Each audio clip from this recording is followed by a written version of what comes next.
अनस बिन मालिक रदी अल्लाह ताला अन्हु फरमाते हैं, मैं हाजिर था जब एक शख्स आया और उसने आके पूछा, हुजूर क़यामत कब आएगी? या रसूल अल्लाह सल्लल्लाहु अलैहि वसल्लम क़यामत कब आएगी? तो हुजूर ने फरमाया, तूने क्या तैयारी की है? क़यामत के बारे में पूछ रहे हो तो तैयारी किया है। अर्ज़ करने लगे, हुजूर कसरत सौम व सलात तो नहीं, यानी कोई ज़्यादा नफल और नमाजी और नफली रोज़े तो नहीं, लेकिन या रसूल अल्लाह सल्लल्लाहु अलैहि वसल्लम में एक अमल है। हुजूर ने फरमाया, वो क्या? अर्ज़ की, हुजूर अल्लाह से भी मोहब्बत करता हूँ, अल्लाह के रसूल से भी। तो हुजूर बड़ा मुस्कुराए और फरमाया, फिर तुझे मुबारक हो, क़यामत में तो उसी के साथ उठाया जाएगा जिससे तू मोहब्बत करता है। हज़रत अनस बिन मालिक रज़ी अल्लाह ताला अन्हु फरमाते हैं, वो तो खुश होके चला गया तो मैंने मौके से फ़ायदा उठाया। वो तो खुश होके चला गया, मैंने मौके से फ़ायदा उठाया और मैंने अर्ज़ की, या रसूल अल्लाह सल्लल्लाहु अलैहि वसल्लम, मैं अल्लाह से भी मोहब्बत करता हूँ, अल्लाह के रसूल से भी मोहब्बत करता हूँ, हज़रत अबू बकर से भी और हज़रत उमर से भी मोहब्बत करता हूँ। तो महबूब करीम अलैहिस्सलाम ने फरमाया, अंस, जिन जिन से तुम मोहब्बत करते हो क़यामत में उन्हीं के साथ उठाए जाओगे। तुम क़यामत के दिन उन्हीं के साथ उठाए जाओगे, उन्हीं के साथ तुम्हारा हश्र किया जाएगा, उन्हीं के साथ तुम्हें रखा जाए, उन्हीं के साथ तुम्हारा क़यामत के दिन ठिकाना होगा। तो हज़रत अनस बिन मालिक फरमाते, एक दिन मुझे वो खुशी मिली थी जब मैंने कलमा पढ़ा था, और एक दिन मैं खुश हुआ था जब नबी पाक मदीने आए, और एक मैं खुश हुआ जिस दिन हुजूर ने ये फरमाया कि जो जिससे मोहब्बत करता है क़यामत में उसी के साथ उठाया जाएगा। ये मेरे लिए मकाम मुसर्रत है। अच्छे लोगों के साथ जब आप दोस्ती करते हैं तो दुनिया में भी फ़ायदा होता है और आखिरत में भी फ़ायदा होता है अच्छे लोगों के साथ। बल्कि हमारे मशाइख ने तो लिखा है, कब्र भी किसी अच्छे के साथ बन जाए तो फ़ायदा हो जाता है। किसी अच्छे आदमी की सोबत में कब्र हो जाए, उसका भी फ़ायदा मिलता है, उसका भी भला होता है, उसका भी नफ़ा नसीब होता है, उसके सबब भी इंसान पर रहमत की जाती है। अगर पड़ोस अच्छा मिल जाए, हज़रत अब्दुल्लाह इब्न मुबारक रहमतुल्लाह अलैह का पड़ोसी था, तो वो मकान बेचने लगा। गुर्बत आ गई, कोई मजबूरी बन गई, इंसान कई दफ़ा हालात के हाथों मजबूर होकर कुछ काम करता है, तो वो अपना मकान बेचने लगा। एक साहब से उसने सौदा तय किया तो 1000 दिनार में सौदा हो गया। तो शख्स कहने लगा, ये 1000 दिनार तो है मकान की कीमत, घर की कीमत, ज़मीन की कीमत, मलबे की कीमत, पर पता है मैं तुम्हें पड़ोसी कौन सा देके जा रहा हूँ? जनाब अब्दुल्ला इब्न मुबारक कहने लगा, 1000 दिनार उनका पड़ोस तुम्हें देने का दूंगा। 1000 दिनार दो, इतना आलीशान पड़ोसी? और फिर मकान बेचने वाला रो पड़ा, कहने लगा, ये वो वाला पड़ोसी है जिसकी बरकत से मुझे दीन की तौफीक भी मिलती है और मेरे ऊपर अल्लाह की रहमतें भी नाजिल होती हैं। ये मेरा वो वाला पड़ोसी है। 1000 दिनार लूँगा इनका पड़ोस देने का कि इतना आला किस्म की सोबत मुझे मुयस्सर थी। मेरे बच्चे इन्हें देख देख कर दीन का रंग इख्तियार करते थे, मेरी औलाद इन्हें देख देख कर आगे बढ़ती थी, तो मैं 1000 दिनार फ़कत इस चीज़ का लूँगा। हज़रत अब्दुल्लाह इब्न मुबारक को जब पता चला कि मेरे पड़ोसी के मेरे बारे में नज़रियात क्या, तो बुलाया, फरमाया, मियाँ ये तूने क्या किया? मैं कहाँ इस काबिल हूँ। अर्ज़ की, हुजूर मैंने कभी खुशामद करना नहीं चाहिए, पर मेरे दिल से पूछ के देखें आप कितने बड़े हैं। कभी आप पूछें मुझसे आप कितने शानदार हैं, आपकी क्या बात है, आप यहाँ हैं तो मैं कितनी सुख में हूँ, कितनी आसानी में हूँ। तो हज़रत फरमाने लगे, तू मकान ना बेच, तेरी जितनी ज़रूरत है वो मैं पूरी कर देता हूँ।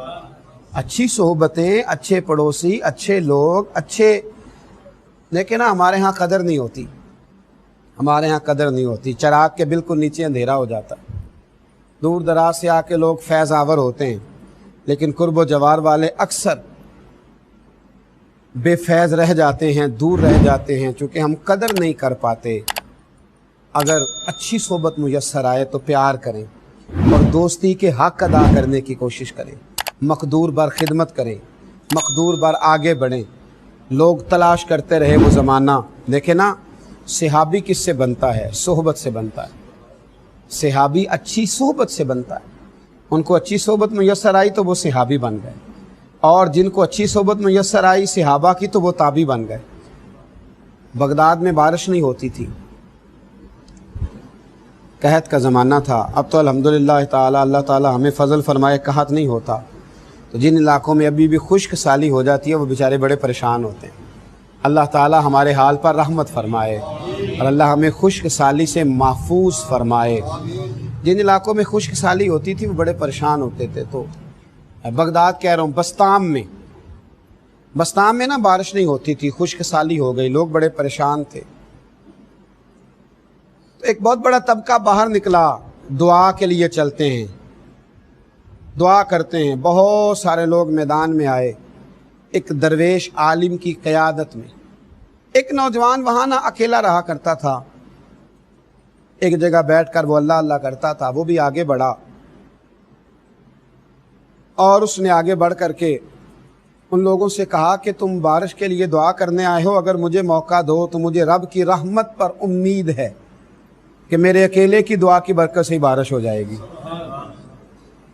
عدل کریں تے تھر تھر کمبن، اونچیاں شانہ والے تے فضل کریں تے بخشے جاون، میرے جے منہ کالے تے رحمت دا دریا الہی ہر دم وگدا ہے تیرا، تے جے ایک قطرہ بخشے مینوں کام بن جاندا ہی میرا۔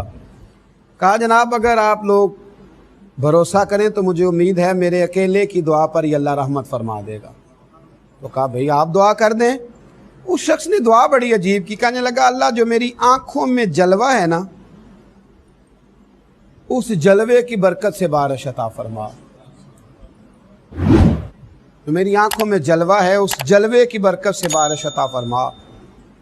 ابھی اس نے ہاتھ اٹھائے تھے کہ رب کریم نے فضل فرما دیا، کالی گھٹائیں چھا گئیں، رم جھم بارش ہونے لگی۔